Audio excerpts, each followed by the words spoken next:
Ciao ragazzi, bentornati sul canale e benvenuti in un altro video Urbex. Questa volta lo comincio dalla macchina perché fuori c'è un tempaccio, piove, noi siamo sulla strada per andare a vedere questa casa abbandonata che abbiamo trovato una settimana fa. Ci siamo passati così di sfuggita, ma adesso andiamo a visitarla insieme a voi.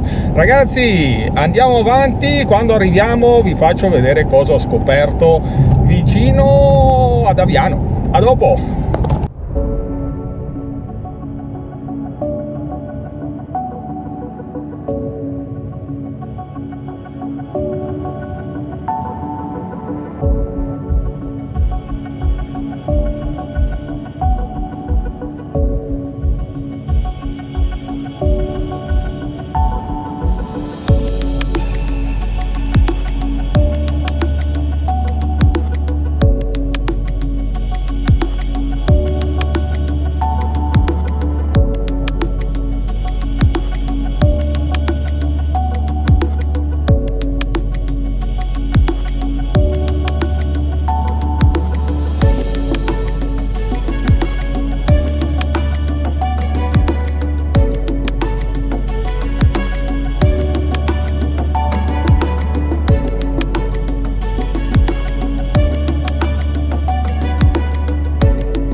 Ragazzi, ed eccoci qua di nuovo in auto dopo aver finito di fare l'esplorazione di questa casa abbandonata, dove, come avete visto, abbiamo trovato anche un'automobile, non si sa se è rubata o abbandonata lì dai proprietari precedenti. Comunque sì, un po' di cosette c'erano dentro, anche se la casa è piccola, quindi il video è corto, ma spero che vi sia piaciuto. Quindi se vi è piaciuto mettete un like, iscrivetevi al canale e ci vediamo alla prossima. Ciao ragazzi!